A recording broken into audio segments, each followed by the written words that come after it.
Okay, we'll say a prayer. And Father, Son, and Holy Ghost, amen. Hail Mary, full of grace, Lord is with thee. Blessed art thou amongst women, blessed is the fruit of thy womb, Jesus. Saint Vincent Ferrer, Saint Jude, Our Lady of Victory, Our Lady of Sorrows, Lady of Apple Christians, Saint Ignatius. Father, Son, and Holy Ghost, amen.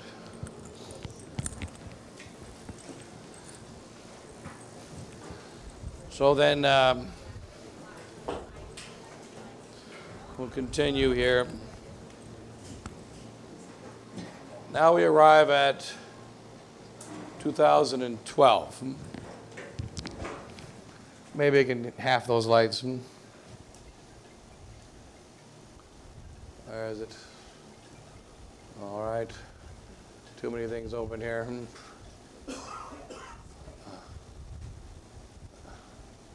So in 2012, we got I was going to type in here a little bit, the resistance to the Vatican II, and that there's a theoretical resistance, which of course is to stand for the truth and be good.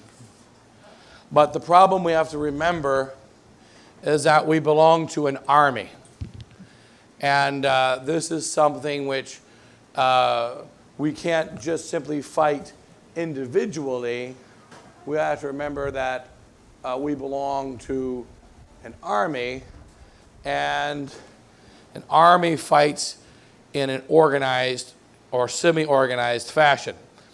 And that even when a soldier fights by himself, blowing up bridges or fighting against the enemy because he's stranded alone in the jungle, he has his uniform, he knows the enemy uniform, he has general duties that he has to fulfill, and he has rules of combat. What happens when a general dies, when the captain dies, when the sergeant dies, then when the E4 dies, then the highest ranking loser equals the general. He has the degree of authority required to discomfort the enemy and to continue the battle plan that has been given to him, provided his reason tells him that I can no longer fulfill that battle plan. So even if he has an order, there are rules of when I don't follow the order, when I do follow the order. He learns these things in boot camp. He belongs to an army. Now there is a supernatural army, and the resistance of Vatican II is a combat of soldiers in an army. It's not a free-for-all.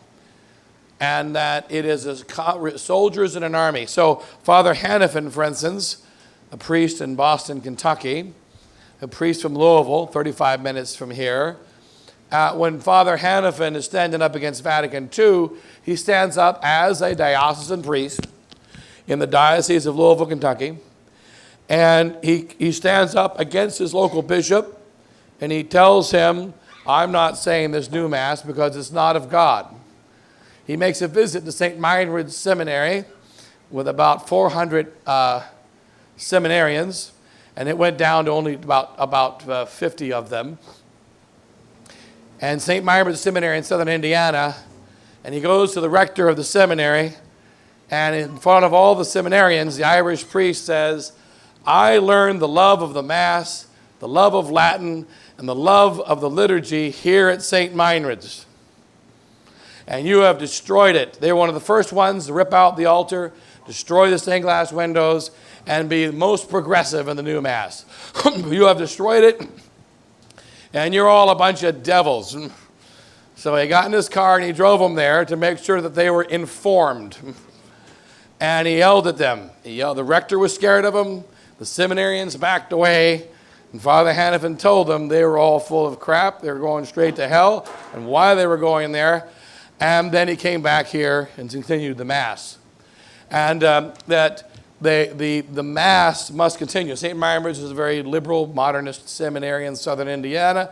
It didn't used to be, but it is now. Although, in fact, it was, because Father Hannafin remembers when he was in training in the 1945. He was ordained in 1945.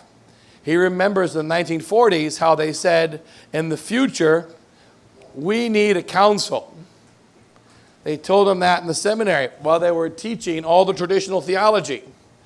And there needs to be a reform of the church. So when the 1960s came and they came to reform, he was very excited about it. He says, yeah, look at the corruption in the 1950s. Look at how immoral our families are. Look at the way the church is declining, how bad things are. We need a reform. He was very, very happy about it. In 1962, the first session of the council, Bishop Joseph Flourish, who was not a very old bishop, the bishop here of Louisville, Kentucky, was like an identical twin of St. Pius, of Pius XII. We put them together, they looked like identical twins, except one was Italian, the other one was German. And Bishop Joseph Flourish, the bishop of this diocese, he was maybe in his 50s, he could have been 60s, but he wasn't that old, and he looked very young. He went to the council. He came back from the first session about 80 years old, and he died between the first and second session. And when he came back, and he became old and decrepit and really sorrowful, Father Hannafin came to him and said, Bishop, what happened? What happened? And he said, they're killing my church. That's all he said. And there were many bishops throughout the world that either died or just lost all their energy and just collapsed between the first and second session of the council and throughout the council.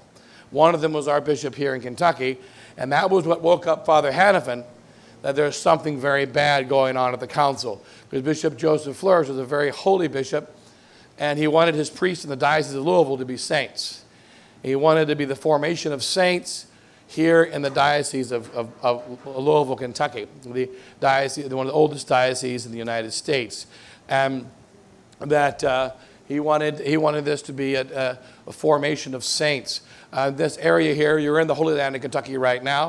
In 1962, in this area, which is about 40 miles wide by about 30 miles north and south, there were well over 6,000 religious, 7,000 religious right here in this small area. So we have the, and they were just priests, nuns, monks, 300 monks in the monastery of Gethsemane, over 2,000 sisters in Nazareth, over 1,000 sisters in St. Catherine's, or close to 1,000 sisters in Loretto. Then, of course, Ursulines up in Louisville, Carmelites up in Louisville, and then of course, over about 500 diocesan priests. And then you have the religious priests and churches everywhere. Every family in this area, generally every family in this area, you had 2 priests and 4 nuns in every family. So if you only have 1 priest and 1 nun, it was a bad family. And so the 2 priests and 4 nuns in every single family.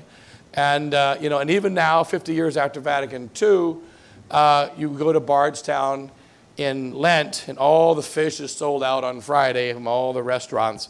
You still see little leftovers of it.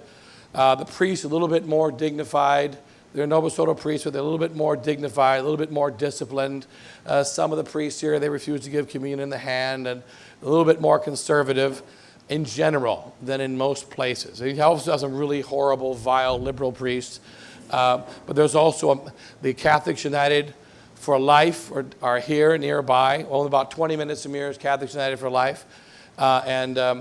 They printed the Catechism of the Catholic Church and sent it all over the United States, the modernist Catechism of the Catholic Church.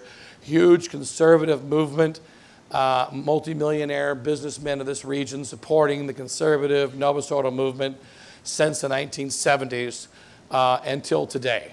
And, and then, of course, it was here in Louisville, Kentucky, where one of the first places to have the original indult of 84. And they were going to be good Catholics, being obedient to John Paul II, going along with the council, but being conservative and being moral and stopping abortion and, and so on and so forth. It's a huge haven of those kind of people in this area. But in the resistance to Vatican II, remember, we were some members of an army, and there are several points of the resistance. Of course, we have to, here we're talking about the human side of the resistance. And you have the so-called, which was you have Archbishop Lefebvre, right? Archbishop Lefebvre, And there, close enough. Something like that. We're going to keep it. Whatever it is, it is. Okay, all right, now. So Archers of Lefebvre, and especially 1976, right? That's the hot summer of 76. All right, because it took a while for things to build up. In those first 10 years, there was just a general, like here, we rejected Vatican II. Throughout the world, people rejected Vatican II, but there was no organized movement. So we were saying Mass here in this property in 1973. 1970, the chapel's going on. There are chapels like this throughout the world, but there was no organizational structure. There was nothing to point to. And I remember that, so I was not yet 6 years old. I was still 5 years old. And then we heard about this rebel French archbishop. And this rebel French archbishop, who he was a renegade, he was probably schismatic, but he was still saying the Latin Tridentine Mass, and he was against Vatican II. And he was coming to visit America, to visit the new seminary. In 1974, the SSPX, or 73, the SSPX established a seminary in the United States of America, the St. Thomas Aquinas Seminary in Michigan. And so they established it, and in Michigan, our first house we were able to purchase. We were already saying Mass for a couple of years. Okay, we're already saying Mass for a couple of years here. Since 1970, we were saying Mass here. Archbishop Lefebvre made his first visit to Kentucky, to the United States. He actually visited here. He visited not this property, but he visited Kentucky in his very first visit in 1971. Right away, 1970 or 70, one of the 2 years. He was invited by Bishop Ackerman, who was a bishop of, those who don't know through our geography here. So he was a bishop of Kentucky. Okay, Joseph, grand silence. It's after Compline. Okay, all right. So then there's Boston, Kentucky right there. But right here is Cincinnati, Ohio, the very top of Kentucky, right there. And that there's a diocese of Covington, and Bishop Joseph Ackerman was the bishop of that diocese, and he was the Holy Ghost Father. Bishop Archbishop Lefebvre was his superior general up until 1968. He liked tradition, he liked the Latin Mass, and like many places throughout the world, he had a new seminary established in the 1960s called St. Pius X Seminary. Being built in the late 50s and 60s, it is a profoundly ugly, vile building. But it was built in Covington there, and they had vocations for a short period, and then it closed. He called Archbishop Lefebvre and said, I'll give you my seminary. It closed. And you come to Kentucky, and I'll give you the seminary. It's yours. And I'll meet you at the airport. Archbishop Lefebvre went to Charles de Gaulle, the most ugly airport on the planet, and then he flew to Kentucky. And on the plane, something happened. So during the trip from Paris to New York, and then from New York to Cincinnati, Ohio Airport, which is in Kentucky, something happened. When he got off the plane, Bishop Ackerman was not there. When he went to see him, Bishop Ackerman was deathly ill. When he went to find him, Bishop Ackerman was out of the diocese. Somebody made a phone call. Bishop Ackerman called him in the airport in Paris, which is impossible to get hold of people in the airport. Remember the phone booths and all that kind of stuff. There's no cell phone. He got hold of him in the airport in Paris. We're eagerly awaiting your arrival. But when he arrived, he wasn't eagerly awaiting anymore. When he arrived, Bishop Ackerman was petrified for his own life, and he disappeared off the planet. Nobody was there to meet him at the airport. That's when Father Urban met him, our priest here. He met him at the airport. And then Father, with the R, what's his name? It said Lexington, I want to say Father Rickenbach. I think it was his name now. He didn't like improper English. But anyway, so the other priest from Kentucky with the R. you know, like Father Rickenbach, something, a German name, but Father Rickenbach, and it's not his name, but something like that. And they met him at the airport, and that's when Father Herman said, I want to work for this man. So he appealed to Rome in 1972, joined the Society of Pius X. He went around and visited, totally fruitless visit as far as the seminary was concerned. He then visited a little bit of the United States and then went back, and the seminary was not established there. The seminary was later established in Michigan. It was one of two times the seminary was almost established here in Kentucky. The second time was 1987. 1987 or 87, the Ridgefield was getting to be too small of a seminary for the SSPX. You know, the seminary of Ridgefield, Connecticut, basically right there, our seminary near New York City, and it was too small, and so we looked for properties. One was the seminary of St. Thomas in Louisville, Kentucky, about 50 minutes from here. Very beautiful seminary, very big, and Bishop Williamson, Father Williamson at the time, wanted to buy it. We were going to get it. It was a very beautiful place. They wanted to give it to us, but the problem was it only came with 11 acres. So the east end of Louisville, and you know, very beautiful seminary, about twice the size of Winona, 1.5 times the size of Winona, but 1.5 times bigger than Winona, and with a much bigger chapel, and it was shaped kind of like the letter H with a church in the middle, and then priests, seminary wings on either side, you know. And it's interesting because Father Marks is telling me how the what do you call it, in 1968, the bishop was very conservative there in Louisville. They had over 400 seminarians, and the seminary wasn't big enough. Seminarians coming from all over the United States to go to the seminary because they kept the traditional professors and they kept the traditional teaching. But then the new bishop came, and the new rector was assigned, and it became one of the most liberal seminaries. 1972, it closed. So in 1968, they had 400 seminarians, and 1972, they had 4 seminarians, from 400 to 4 in 4 years. And those seminaries sat dormant. They wanted to sell it to us for almost nothing, cheaper than Winona. But Bishop Williamson said no to it because it only came with 11 acres. He wanted to have hundreds of acres, and he didn't want to be kind of near the city with only 11 acres. So he canned it and opted for Winona instead. So we went to Winona instead of coming here in 1987. And then that was here. That's where we are. And then the seminary established. But in any case, in the resistance of Vatican II, the soldiers fight as soldiers. So Archbishop Lefebvre is a bishop. He's going to fight as a bishop. Father Hanfman's a priest. He's going to fight as a priest, as a parish priest. And we have to fight according to the rules of combat. And so in this combat against Vatican II, but there was no, we all knew we had to stand up against Vatican II. We all knew we had to, do the right thing, but there was nothing to pull us together. And then in 1976, Archbishop Lefebvre had his, I think, 50th anniversary or 60th anniversary of priesthood. And then there was a celebration in his home near Belgium and in northern France.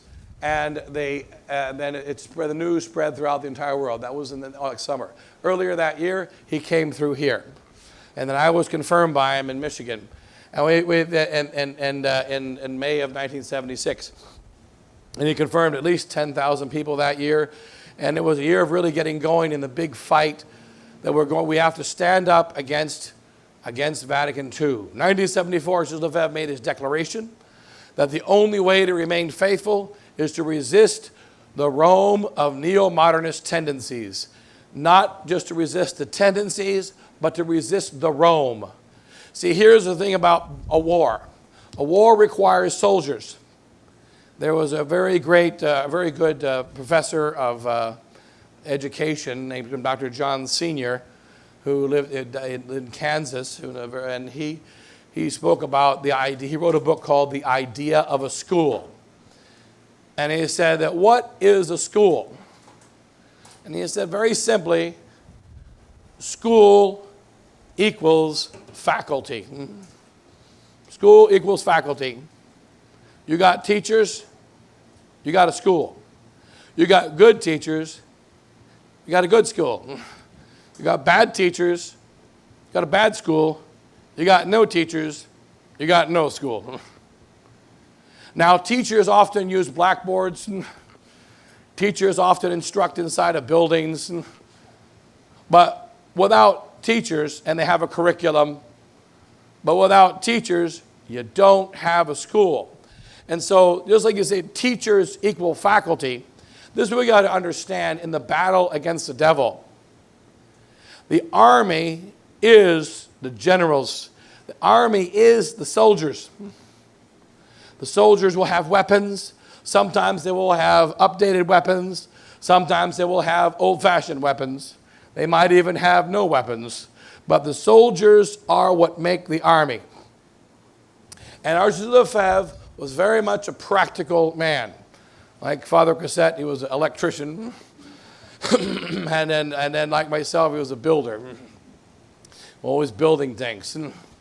And the thing is, and he did know his theology and philosophy, but he was very much a man of action and practice. You know, that one of the first things he did as a new priest in Africa, he was on his way from one mission to another, and there was a river. So he built a bridge. Built a bridge.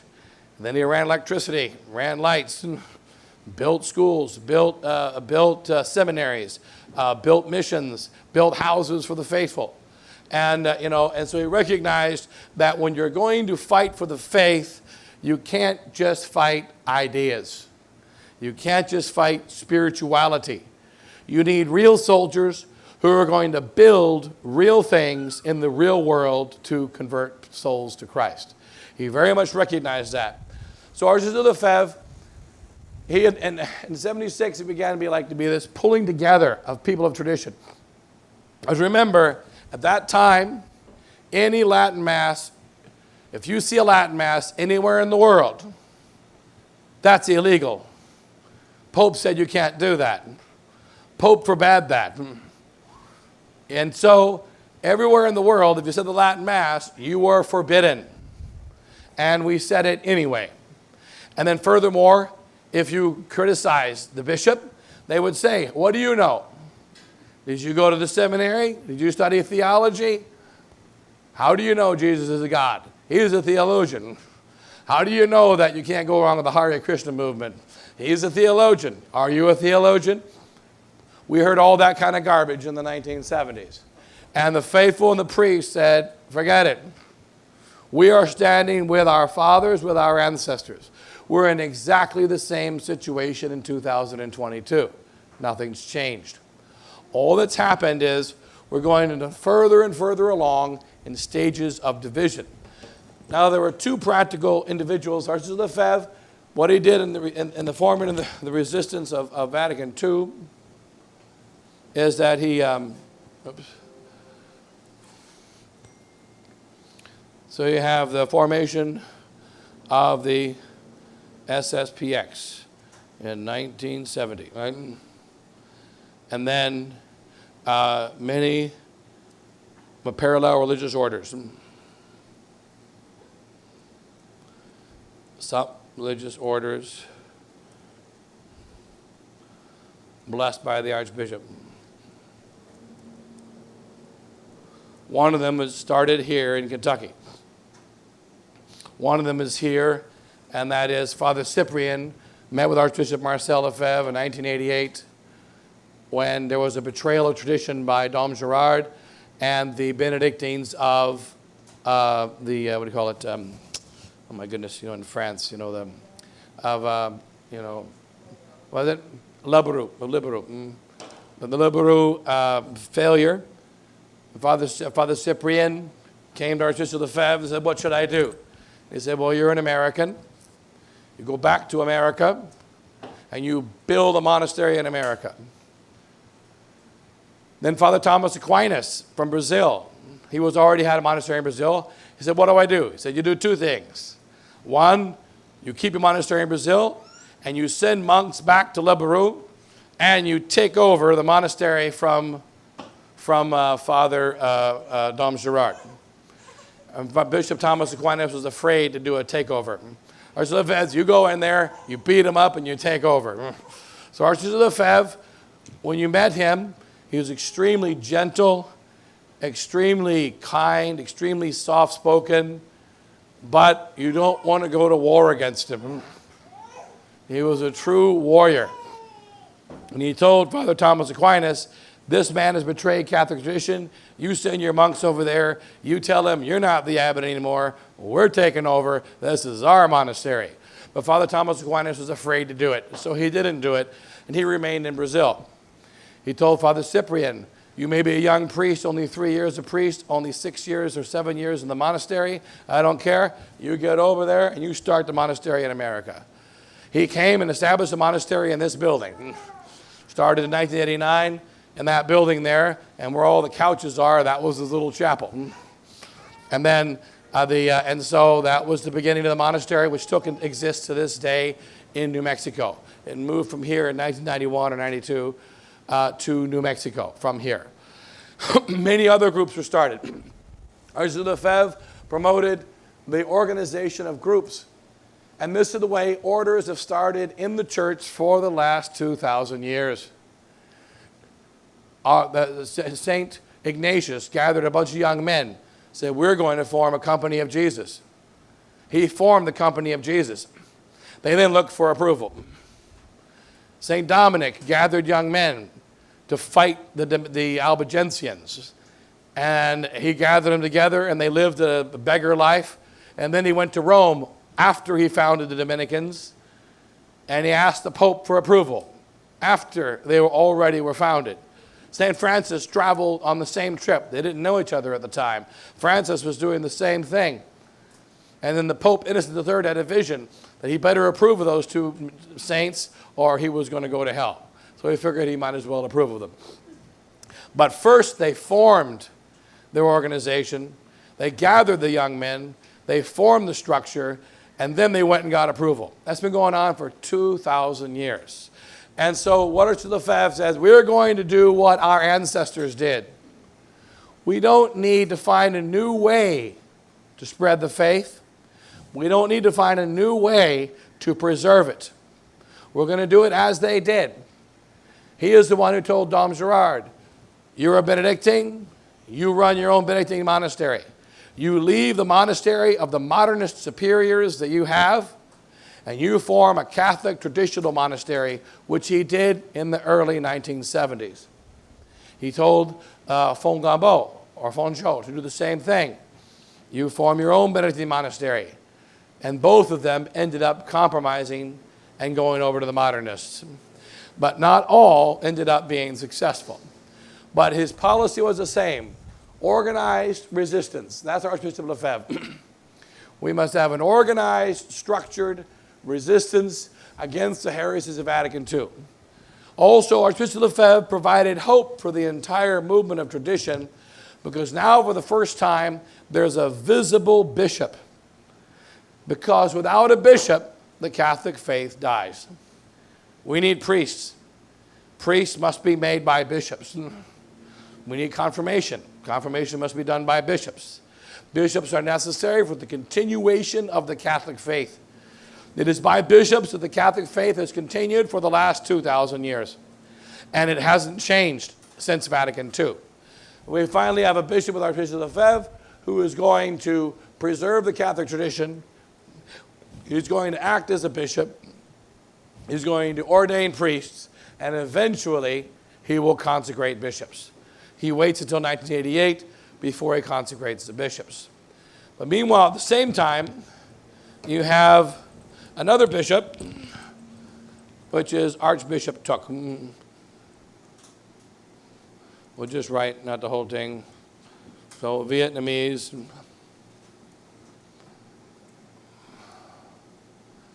Now, out of almost 5,000 bishops, only these two actually gave us priests and bishops.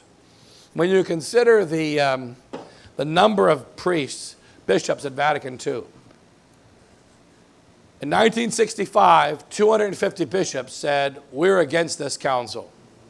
We're going to preserve the faith and tradition. Ended up being only 2 of them did something. 2 out of 250.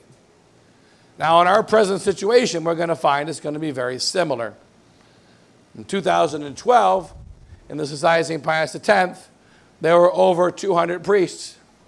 I remember talking to my dad back in 2012.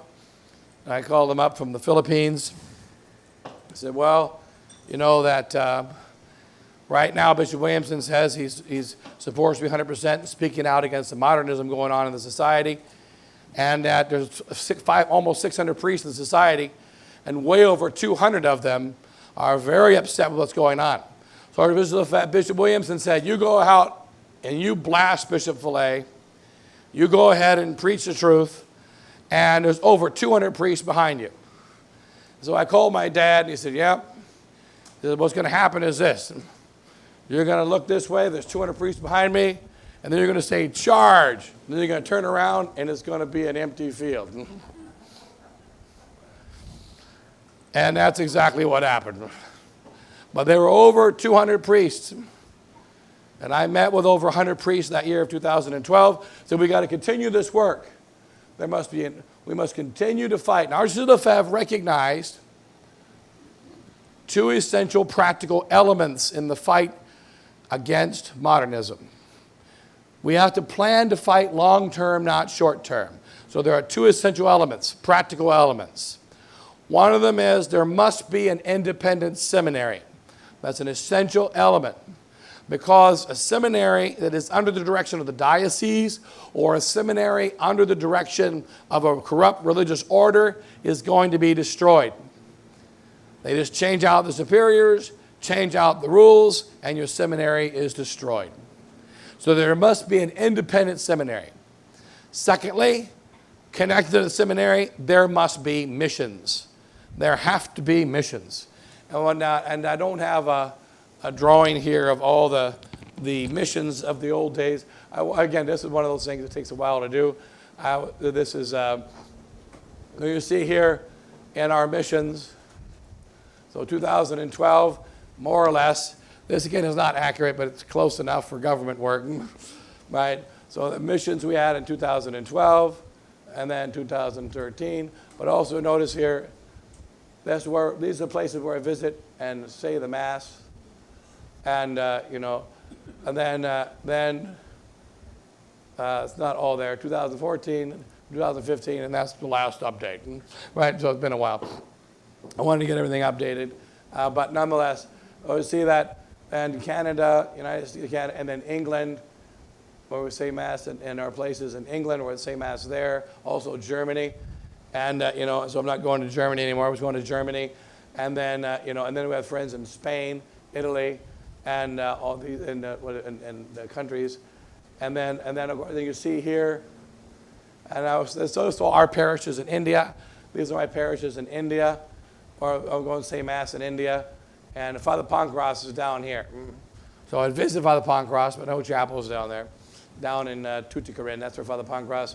This area in the south here is where St. Francis Xavier did the majority of his work, right? And then up to there to Madras. And Arancandier is a principal village. We have about 3,000 faithful there in Arancandier. And that's where, that's our biggest chapel, single chapel that we have. And that's the place where I was a priest. It's interesting, that's the one place where we had an exact opposite of a normal Vatican II. And it was typical SSPX. When Bishop Williamson came to visit one time, and I say Mass in the main village church because the faithful won't let the Novus Ordo priest say Mass there. It was built in 1842, I think. And the original church was 1700, but 1842. And so I say Mass in that church. And the Novus Ordo priest, there's a convent attached to the church where they have 7 Novus Ordo nuns. The nuns stay in the cloistered convent, and they never come in the church. It's locked, so they can't come in the church. They have their own little chapel. They have the new Mass in the chapel on the side, and we have the traditional Mass in the church. They have the hidden new Mass. We got the public traditional Mass. The bishop of the diocese came to shut us down, and they brought the police. And so in their village there of Arancandier, which was, in India, this is where St. Thomas the Apostle was martyred in Madras. And that's Bangalore, a town I hate over there. They're all a bunch of cranky people. And then there is Arankandiye. We also say Mass in an ancient shrine right here. I don't say it there anymore. This shrine is the oldest. It's Mahabalipuram. You can pronounce that one. Mahabalipuram, where they have the largest stone carving in the world. It has a carving of Moses. It's the most ancient carving of the flood that we know about. And that's a carving there of the Hindu there, where Moses, they call him, not Moses, Noah. He's called Nu, where the God Nu is standing and he's holding the world up, and the water is coming between him, and the world is being killed by water, and he's saving the animals. And the carving is 100 feet long and about 40 feet tall. It's the largest single stone carving in the world of anything. And, but it happens to be a carving of Noah and the flood. So it's one of the many flood carvings all throughout the world, just the biggest one. And I said Mass there right next to that place. But when I was a priest in India for 5 years, so that was where saying Mass there. And also right next to it's a leper colony. I used to say Mass leper colony for 500 lepers. The Novo Soto priest refused to say Mass and canceled all the Masses. So I brought the Novo Soto Mass back. Because I went there and started saying the Mass. We cleaned out the chapel. I said the Mass, blessed all the lepers. We brought them into the Mass. And then the Novo Soto priest got mad. And after a few months of doing that, they started coming in and saying the Mass. Then they got the police. They liked the police to go after us and try to shut down the blessing of the lepers. So we go and I always say Mass to the lepers there. Lepers here, the shrine there, and the village of Arankandiye. But we had the Mass there, the little mini Vatican II situation. And here, Father Xavier Ignatius, older than Father Pancras, he was there covering the Mass, and we had a normal SSPX situation. We wrote out confirmations on Saturday. Confirmations were on Sunday. It was the wrong date. Normal brochure, the wrong date. Copy Saturday. But the bishop of the diocese got the brochure. All our people knew that it was the wrong date. It's one of our brochures. Of course, everything in it's wrong. So they all knew that. So our people knew there was no confirmation. But they got the paper and they gave it to the bishop of the diocese. He got the police and they invaded the village with about 50 or 100 police officers, about 50 police officers, and the bishop of the diocese for the confirmations on the wrong day. We weren't there. So they came in to break up the ceremony, to throw us out, and to stop the Mass, only it was the wrong day. So they were a day off. So they came in and then didn't know what to do. The bishop went in to say Mass. The villagers blocked the church. And they said, you're not saying Mass in this church. Cops or no cops, you're not getting in our church. This is the church of Our Father. That's me. They call me Our Father. They said, this is Our Father's church, and you can't come in here. Get out of here. And they blocked the police. They came. They said, look, bishop, you can be the bishop, but you're not saying Mass in that church today. So then they said, nobody can say Mass in the church, which is all Father Xavier Ignatius needed to hear. We had a 90-year-old priest, older than Father. He died when he was 100, just died last year. He was only 90 at the time. So he blasted through the police, went straight in the church, and set up in the middle of the church, started hearing confessions. And they didn't know what to do to stop him. But then he went and said Mass, so they were afraid to touch him. Meanwhile, the bishop of the diocese went and said Mass in a private house. So the diocese bishop said Mass in a private house. We had the Mass in the church. The police just left, didn't know what to do. Next day, we had confirmations. So sometimes it's good to have a normal SSPX brochure. And then, but in that village, we have the village is still going on with the resistance now. It's a resistance village. SSPX doesn't care about it. Mainstream SSPX could care less. In India, we have about a couple thousand people, 1,500 people going to our Masses. Maybe see, the village is hard to count. There's 3,000 people. But only about 300 come to the regular Masses, and on the feast days, you have about 2,000 people come to Mass. And then, and so which is only a few times a year. But otherwise, they don't all come. One thing I did notice from Arankandiye, though, is the power of the Mass. Because I don't speak Tamil, they don't speak English, but I would give this Mass there every single Sunday. And I noticed the 300 people that never missed Mass. After a year, you could see their faces changed, their whole spirit changed. And those people that only came to Mass occasionally, they were very different from those that were always there. And also they knew what they were standing for. My first taxi driver, he was from the village. They did not want him driving me. They murdered him. They killed him. They brought him out. He had a daughter that was going to be born about a week after he was murdered. They brought him out into the wilderness, killed him, and then drove his taxi. He used to drive me into the water. They murdered him. And of course, he was murdered by Catholics, not by Hindus, right?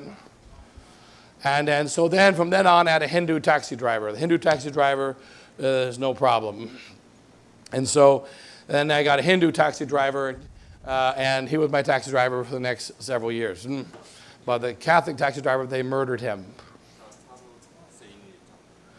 Okay, one second. One second. So, and then...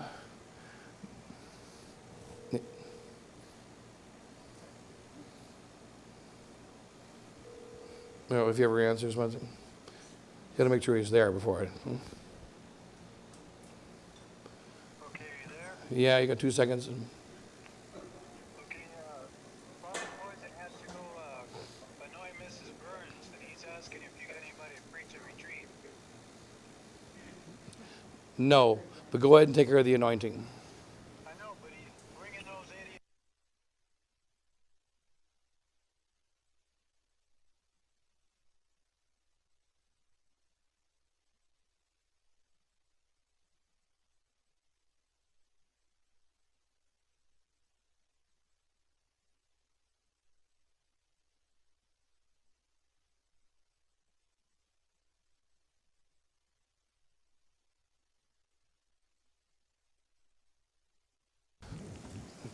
So then what do you call it? So with regard to the village here, in any case, the little mini Vatican II thing.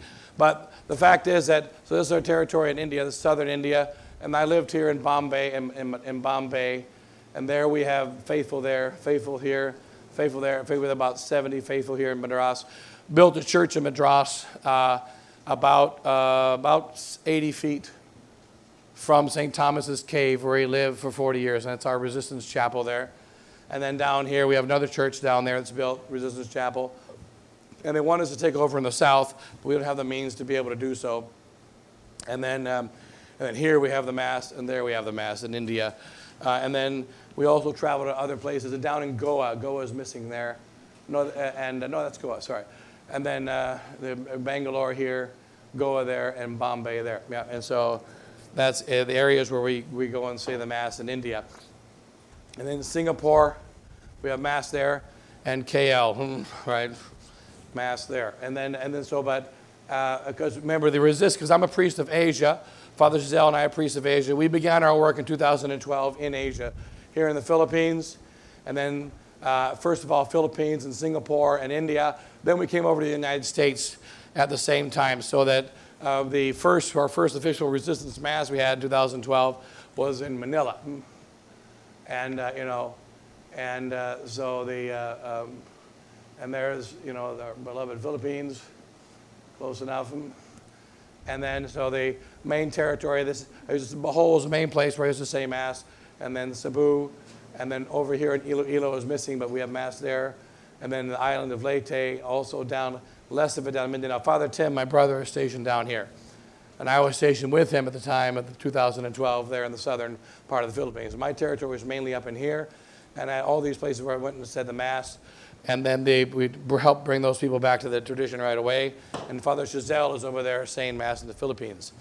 But from 2012, and then also in Japan, Father Giselle goes there, Australia, New Zealand, and then later on, French priests started to come. Now there's multiple French priests who are in France, and there's a couple in England and Ireland, and then in South America right away, Father Thomas Aquinas in Brazil, and a couple of other priests ran around, particularly Brazil and Argentina, and also in Mexico, and running around in our little battlefield of tradition. So, but the thing about the Archbishop Lefebvre's principles, first there needs to be a seminary, independent seminary.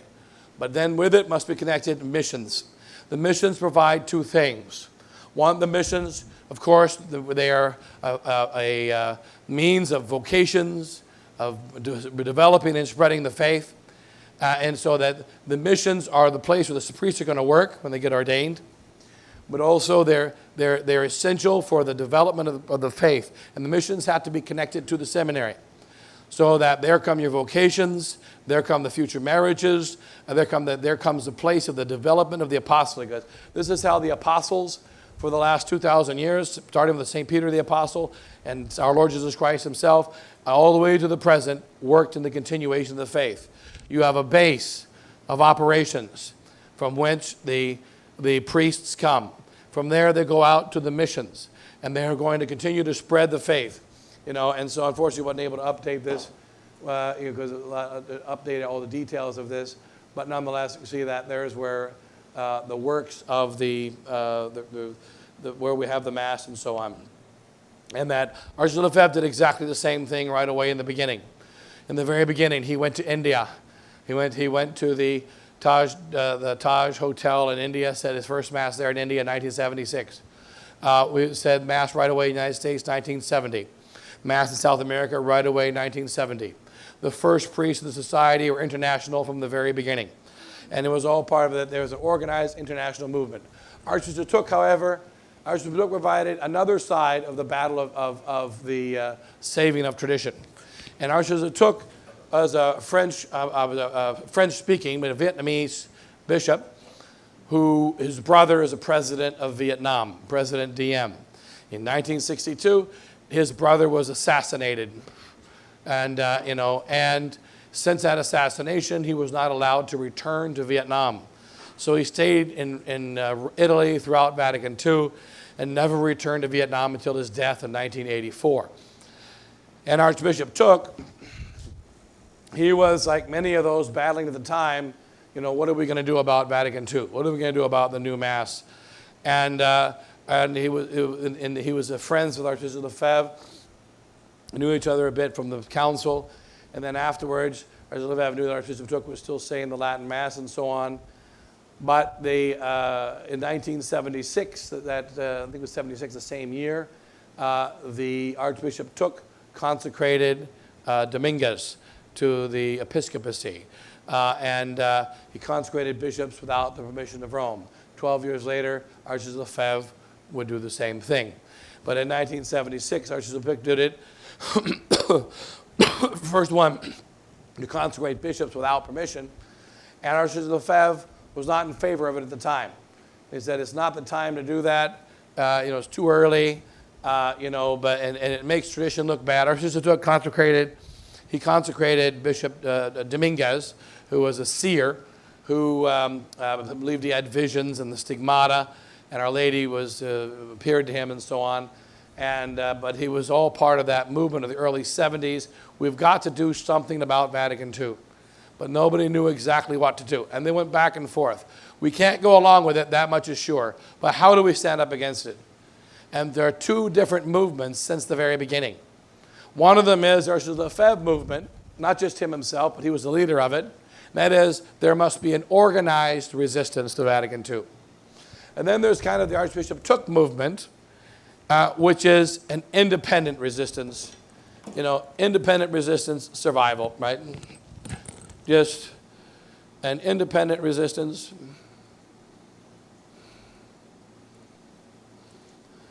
Resistance and, just survival.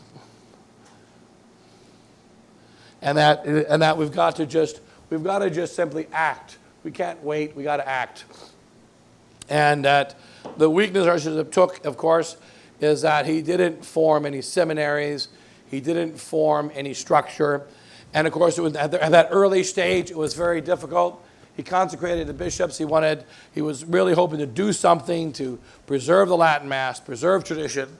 When he consecrated Dominguez, shortly afterwards, within 2 years, 1978, Paul VI died. And Dominguez made himself the successor of Paul VI. And he became Gregory the 17th. Archbishop Took, of course, repudiated that, and they formed a sect of Palmar de Troya. And that the consecration took place in Palmar de Troya, Spain, the first one. He consecrated at least 11 bishops. and of course, a couple of them were certainly, it seemed to be men not worthy of being consecrated. And here then begins the whole controversy of Archbishop Took. Now here we say that there are two bishops who did something about tradition. Archbishop Took and Archbishop Lefebvre. And if these two bishops didn't do anything, nothing would have been done. The bishops who should have led the way, Cardinal Ottaviani was an obvious choice. Imagine that Cardinal Ottaviani did what Archbishop Lefebvre did. Had Cardinal Ottaviani, the head of the Congregation for the Doctrine of the Faith, one of the most orthodox men in the Catholic Church, the chief author of the Ottaviani Interventions, telling us that the new Mass departs from the Catholic doctrine of faith in whole as well as in detail. Cardinal Ottaviani wrote that, and then Cardinal Ottaviani celebrated the new Mass. So Cardinal Ottaviani, he accepted the new Mass because of obedience, and yet he recognized that it was evil. Right? And so Cardinal Ottaviani thought that the intellectual fight would be sufficient. The Pope will understand. He wrote the document. It still exists. It's in the archives. The document says Vatican II New Mass is evil. It's correct. The document was given to the Pope. Paul VI received it. And he said, I received it. And then he approved the new Mass and put it out anyway. The practical effect of the document as regards Rome, it was useless. It's been beneficial, however, to many souls since then, since Cardinal Ottaviani and Bacci put this document together at the behest of Paul VI and pointed out how bad the new Mass is from a Catholic faith perspective. So you can read it and say, this comes from a cardinal. This is the traditional teaching of the Church, and that the new Mass is intrinsically evil. It does not fulfill the requirements of a Catholic Mass. But then Cardinal Ottaviani went ahead and said the new Mass, or went along with it. What if Cardinal Ottaviani stood up like Archbishop Lefebvre? At least twice the number of Catholics would have followed him. And many bishops would have followed him. Archbishop Lefebvre, however, though he was Superior General of the Holy Ghost Fathers, which is a very prestigious position, he was the apostolic delegate of Pope John the 23rd for Africa. He had positions of authority, but he was retired, which means he had no authority of any kind, and he was just a nice old archbishop. When he visited many bishops all throughout the 70s, he wasn't doing nothing between 76 and 1965. During those years, he founded the Society of St. Pius X. He visited bishops throughout the world, particularly in Europe and in France, to tell them, you need to join me and join tradition. We need to stand together and fight against this modernism. And 0 of them stood with him. 0. So he had to stand up by his own, and he did. Later on, Bishop de Castro Meyer in Brazil would join him in 1980, 10 years later. Nothing against Archbishop de Castro Meyer, but he waited until the boat was floating. He waited until the ship was safe. He waited until he retired. Then he joined the army. Archbishop de Castro Meyer should have stood up in 1970, but he didn't. He waited until 1980. Bishop de Castro Meyer did stand up, which was a consolation to Archbishop Lefebvre, but he never went outside of his diocese in Brazil, and his movement is essentially dead. And so Bishop de Castro Meyer also kind of did an independent movement, but he came later. At the beginning, it was Archbishop Took and Archbishop Lefebvre. When Archbishop Took consecrated the bishops, he was defecated on by everybody. He said, you consecrated a bishop without the permission of Rome. And besides, you chose a nutcase. What are you doing? And then he consecrated more bishops. When it turned out that Dominguez seemed to be a nutcase, Archbishop Took was afraid and he asked for the excommunication that he received to be lifted, and it was lifted. But later on, he realized the church is not getting better, it's getting worse. So he consecrated again, eventually about 11 bishops. And then he was excommunicated again, and he asked for it to be lifted a second time. But then after the second one, he consecrated again. And then he ended up dying in union with Rome in 1984 because he was basically kidnapped. He was kidnapped. He died in Missouri in the United States of America. He visited U.S. in 1983 to have a visit. But then they took his passport from him, and he never returned from his visit. He was kept here until he died. So his temporary visit ended up being about a year and a half. He ended up being basically kidnapped, and he died in a Vietnamese monastery in Missouri, basically under house arrest from Vietnamese monks. And so he was kidnapped and then died in exile, basically, in 1984.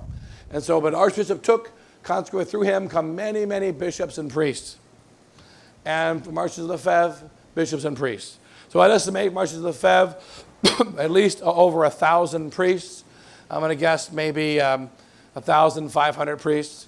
From Archbishop took another couple thousand priests. And Archbishop Lefebvre, you have about, he consecrated the 4 bishops, and then Bishop Williamson consecrated 3, so that's 7 bishops from him. And then from Archbishop Took, you have several hundred bishops. And it's there from Father Chikata said, there's a bishop in every garage. So, so that many of these bishops never went to a seminary. Many of them never received training.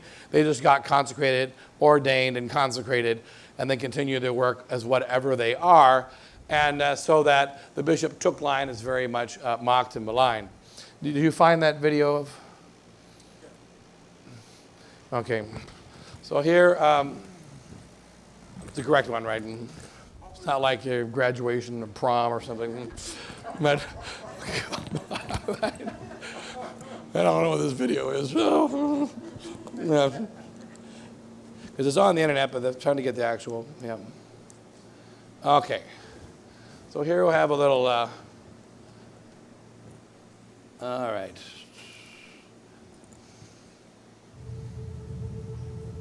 Okay, good. Wow. It like works on the first click. What did you do? Okay, you can turn the lights off.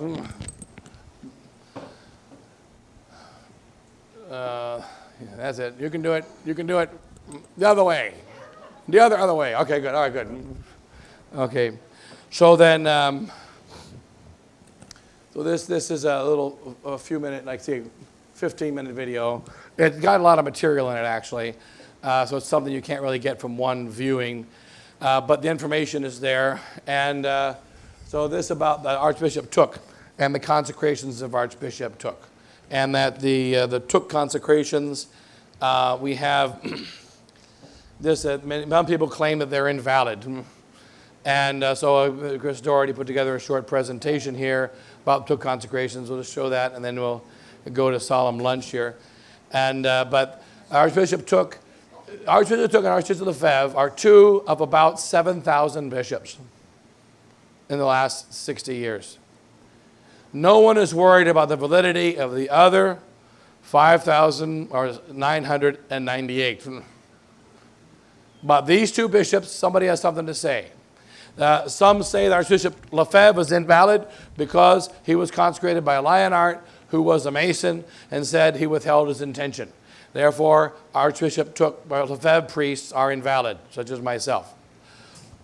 And others say that Archbishop Took is invalid because he was crazy and because he didn't know what he was doing.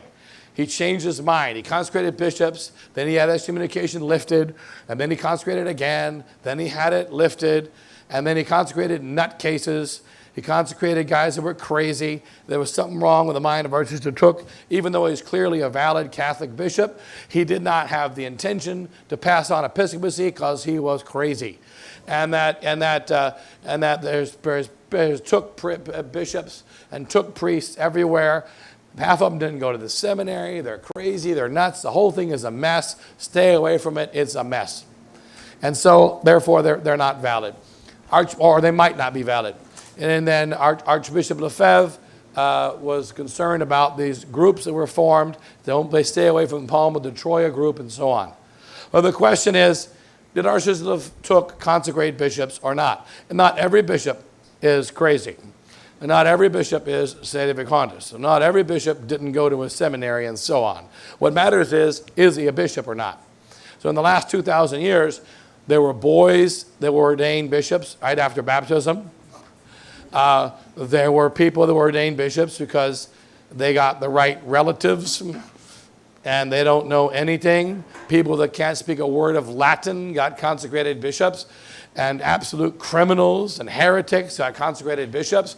All that matters is that you put the hands on the head and say the words and make them a bishop, and then they're real bishops of the church, continuing the church, a line. And then what's their faith? But here is a presentation on the bishops, and that many traditional Catholics claim the Took line is invalid. And so here, just a 50-minute video on it, kind of a brief summary here. You got it.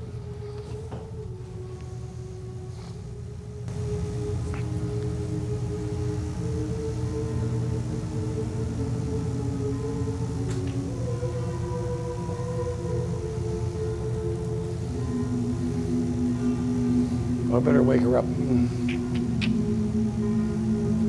Liberty in the land, we do here and now separate him from the precious body and blood of Christ and from the society of all Christians. His Excellency Bishop Took, one of the most maligned bishops of the 20th century, has been attacked on various sides.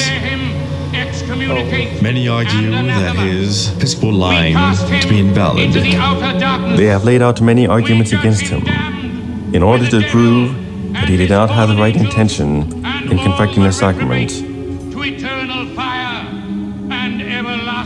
and therefore his sacraments are doubtful and are to be treated as invalid.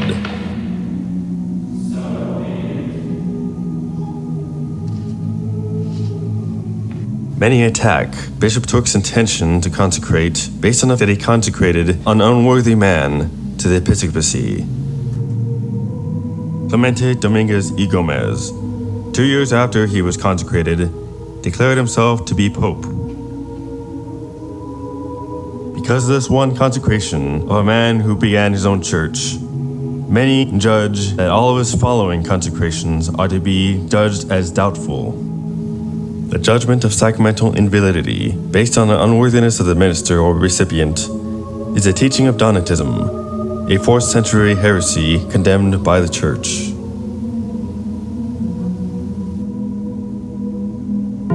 What does the Church have to say about the validity of her sacraments and the validity of the consecration of bishops? Let us now look into what the Church has to say with regard to the validity of Bishop Took's sacraments and the validity of the bishops that he had consecrated.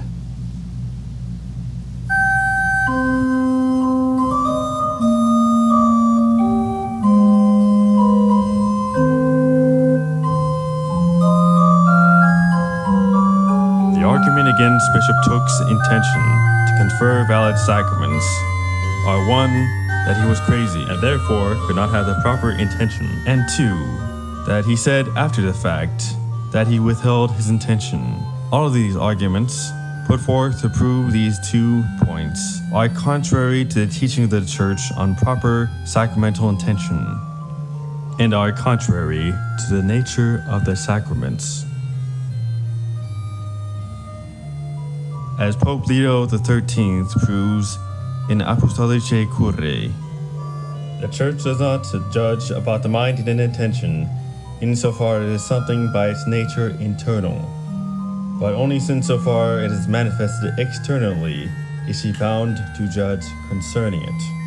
After all, the simple catechism definition of a sacrament is: a sacrament is an outward sign instituted by Christ to give grace. Pope Leo XIII makes this very clear that as long as this outward sign is performed correctly, the intention is presumed. A person who has correctly and seriously used requisite matter and form to effect and confer a sacrament is presumed for that very reason to have intended to do what the Church does. On this principle rests the doctrine of a sacrament is truly conferred by the ministry of one who is a heretic or unbaptized, provided that the Catholic rite be employed. In the case of baptism, anyone can validly confect the sacrament, as long as they pour water to the forehead and say the right words. It does not matter whether the minister be Catholic, pagan, or even an outright atheist. As long as they pour the water and say the words, they are intending to do as the Church does, despite any personal belief to the contrary. This statement obliterates arguments against the validity of Bishop Took's sacramental intention, proving Bishop Took's episcopal consecrations to be valid. If the opposing argument were true, if the minister of a sacrament, by his mind and an intention, insofar it is something by its nature internal, could secretly invalidate a sacrament, contrary to the teachings of Apostolicae Curae, no one could possibly know what was a valid sacrament and what is not. No valid ordinations, or consecration of bishops, or baptism. There would be no sacraments that would be certainly valid.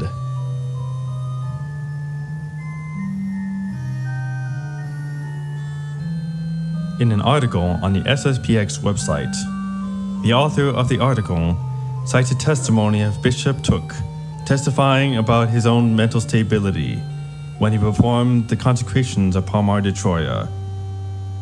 I testify that I performed the ordinations of Palmar de Troya in full lucidity.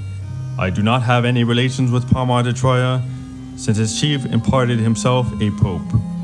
Imparted December 19th, 1981, in Toulon, in full possession of my faculties. Pierre Martin Nyongding Took, Archbishop titular of Bulla Regis. Even though this does not affect the validity of the sacrament, as Pope Leo XIII says, the Church does not judge about the mind and intention, insofar it is something by its nature internal, but only insofar it is manifested externally is she bound to judge concerning it. A person who has correctly and seriously used requisite matter and form to effect and confer a sacrament is presumed for that very reason to have intended to do what the Church does. From where did that idea come, that Bishop Took said that he withheld his intention? What are the sources from which people draw this conclusion?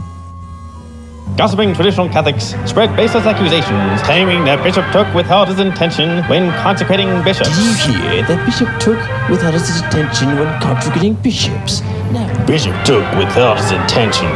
I know. There's documentation saying that Bishop Took withheld his intention in consecrating bishops. Bishop Took. He made false bishop. This sounds like a report for Ad Hominem News.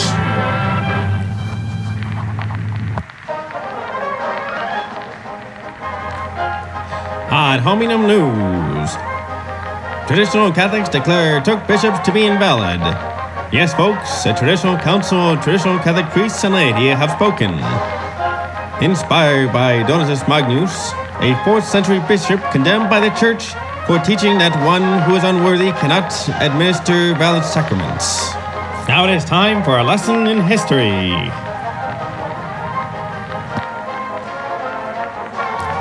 311 AD, Archdeacon Cecilian was named Bishop of Carthage.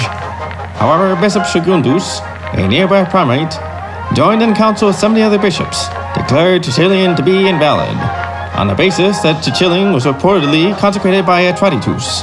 A traditor, a term used to indicate a man who betrayed the faith by surrendering the sacred books to Diocletian the persecutioners. Secundus and his council declared traditors could not act as bishops, as they were cut off from the church. They then consecrated Majorinus, a bishop of Carthage. He was then succeeded by Donatus Magnus. The group who followed Donatus, known as the Donatists, believed that the traditor priests and bishops could no longer conduct valid sacraments. They believed that only holy ministers could give valid sacraments, and those traditors had to be rebaptized, As Paul the Sixth. reordained, and reconsecrated. The movement was condemned by 3 popes and 2 saints, one of the saints being St. Augustine of Hippo. Donatism has found its way into modern times. One form of Donatism is sedevacantism, in which the Donatists say that Vatican II popes are modern-day traditors. Instead of having over the sacred books to be burned, he hands over the faith and all her sacraments to the enemy. Because of this, modern-day Donatists say he is outside the church and therefore cannot be the pope. Meanwhile, there are those Donatists who spread certainty of invalidity through the doubt of validity. For example, Bishop Took to them because he consecrated unworthy men. Both those unworthy men and all succeeding consecrations must be certainly doubtfully valid. Bishop Took is a traditor because he handed over the powers of the episcopacy to the wrong men. What makes these modern Donatists different, however, is the use of modern science of psychology. It is to prove mental incompetence in order to prove the incapability of Bishop Took to confect valid sacraments. Their judgment they base on conjecture and hearsay, making them great modernist scholars. And just like traditional Donatists, they base the validity on the holiness of the minister and those who receive the sacraments. Those who they deem to be valid, they declare to be valid. However, those who they deem unworthy, they declare to be invalid. Now a word from the most preeminent theologians of doubt. Bishop Took did not have the right intention. That means he's invalid. He was out of his mind. That means he's invalid. He withheld his intention. That means he's invalid. He said the new mass. That means he's invalid. You keep using the word. I do not think it means what you think it means. Well, we know one thing about his sacraments. Yes, sirree. They're doubtful.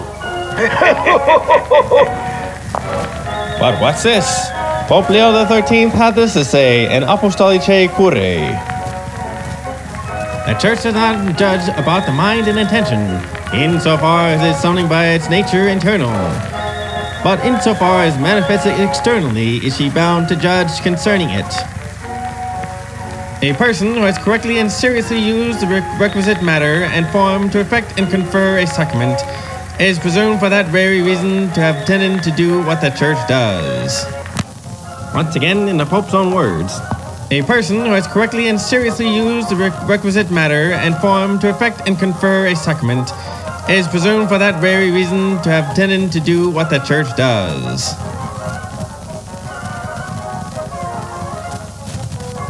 Let's see how our theologians of doubt are going to answer this one. Archbishop Lefebvre says that Took bishops are invalid. That means he's invalid. Although there is no evidence of Archbishop Lefebvre saying that, our theologians have said it.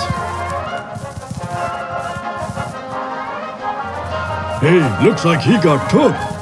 No doubt about that.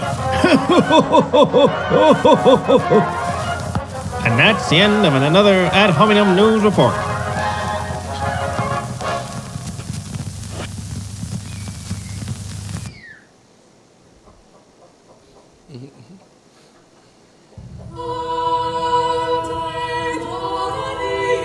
To those who in the spirit of Donatus declare the consecration of Bishop Gomez by Archbishop Took to be invalid based on the unworthiness of the recipients, keep in mind the words of St. Athanasius in the year 325 AD. The floor of hell is paved with skulls of bishops. Throughout the history of the Church, many unworthy men received the power of the episcopacy, including Judas, ordained and consecrated by Christ himself, who knew Judas would betray him.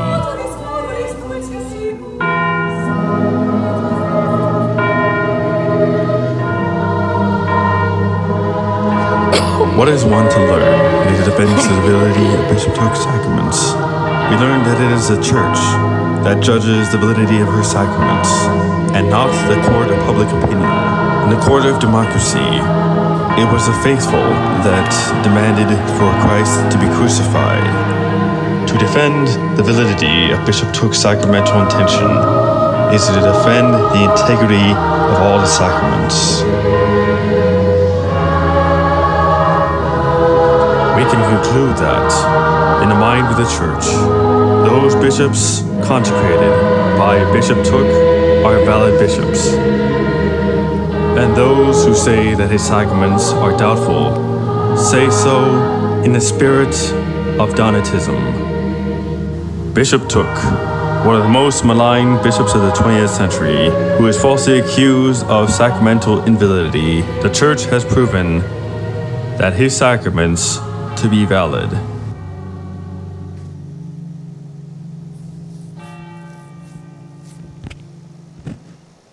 Okay. I said they can bring in the solemn dinner. Okay. That's it. You can't miss that, Father. Is also pontifical. Yes. Yes. Okay, we'll say a prayer here. And Father, Son, Holy Ghost, amen. Glory be to the Father, and the Son, and the Holy Ghost. St. Vincent Ferrer, St. Jude, Lady of Victory, Lady of Sorrows, Lady of Christians, St. Ignatius. Okay, they can take a little 10-minute station break and they'll bring in the fiddles.